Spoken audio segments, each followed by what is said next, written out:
आलस की कीमत। यदि आप मेरी चैनल में नए हो तो मेरी चैनल को सब्सक्राइब करें, शेयर करें और लाइक करें। धन्यवाद। दिन के 12 बज रहे थे, लेकिन सोहन अभी भी सो रहा था। उसकी माँ सुमित्रा ने आवाज दी, सुमित्रा उठ जा बेटा, देख सूरज सर पर चढ़ आया है, कब तक सोता रहेगा। लेकिन सोहन पर कोई असर नहीं हुआ, वह चादर से मुंह ढककर दोबारा सो गया। कुछ देर बाद उसे खाने की खुशबू आने लगी। दाल में तड़का लगते ही उसे जोर से भूख लगने लगी।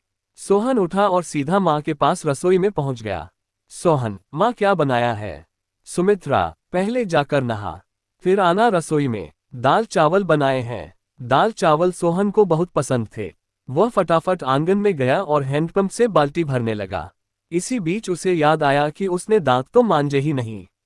उसने फटाफट मंजन लेकर दांतों को रगड़ लिया और मगा साबुन लेकर बैठ गया नहाने। जल्दी से नहाकर कपड़े पहनकर रसोई में पहुंच गया।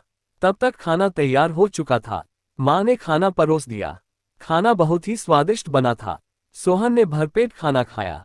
वह खाना खाकर उठा तो माँ ने टोक दिया, सुमित्रा अब कहाँ चल दिया? सोहन, माँ लगता है खाना कुछ ज्यादा ही खा लिया, बहुत तेज नींद आ रही है, मैं तो सोने जा रहा हूँ। सुमित्रा, हे भगवान, अभी 1 घंटे पहले ही तो सोकर उठा है। तुझे बस सारा दिन यही काम है, उठो, खाओ और सो जाओ। तुझे पता है तेरे पिता खेत में कितनी मेहनत करते हैं, तब हमें 2 वक्त की रोटी मिलती है। कुछ नहीं तो जाकर उनकी मदद ही कर दिया कर। उनके लिए खाना ले जा, मैं अभी तैयार कर रही हूँ। सोहन पर तो जैसे दुखों का पहाड़ टूट पड़ा। सोहन, माँ तुम्हें पता है इतनी धूप में पहले एक बार मैं खाना देने गया था, आकर कितना बीमार पड़ गया था। तुम ही चली जाना, मैं तो सोने जा रहा हूँ। सुमित्रा को बहुत गुस्सा आया। इससे पहले वह कुछ कहती सोहन तेजी से अपने कमरे में जाकर सो गया। सुमित्रा खाना लेकर खेत पर पहुंची। कबीरदास बहुत मेहनत से खेत जोत रहे थे। सुमित्रा, सुनो जी, पहले खाना खा लेते।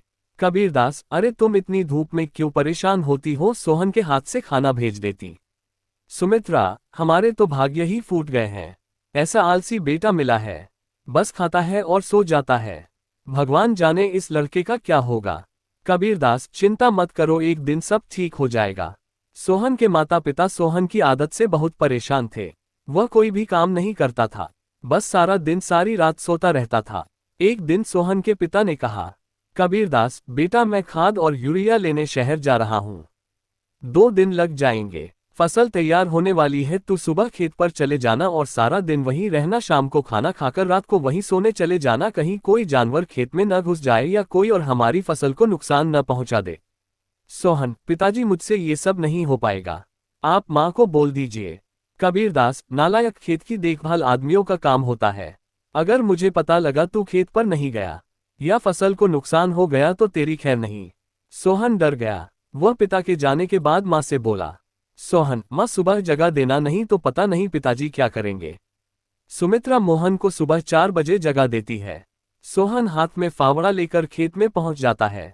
वहां जाकर देखता है चारों ओर ठंडी हवा चल रही थी। वह एक पेड़ के नीचे बैठ जाता है।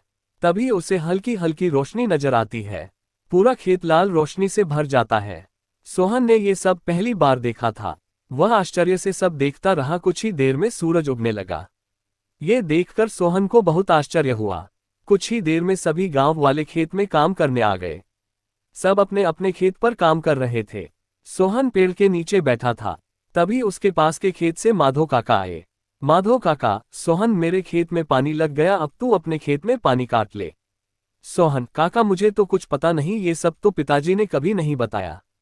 माधो काका, बेटा कभी पिता के साथ खेत पर आया है तो तुझे पता होगा। माधो काका ने अपने बेटे को बुलाकर पानी सोहन के खेत की ओर कर दिया। माधो काका, जब पूरा खेत भर जाए तो हमें बता देना।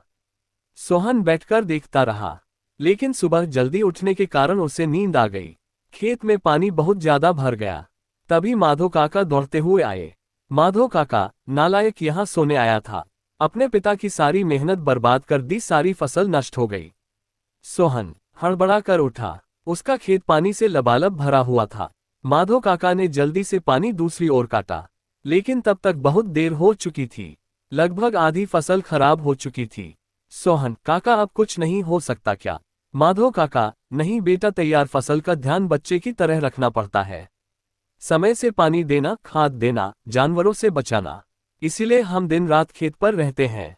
अब तो भगवान ही मालिक है। सोहन पेड़ के नीचे बैठा रोता रहा। दोपहर को सुमित्रा खाना लेकर आए।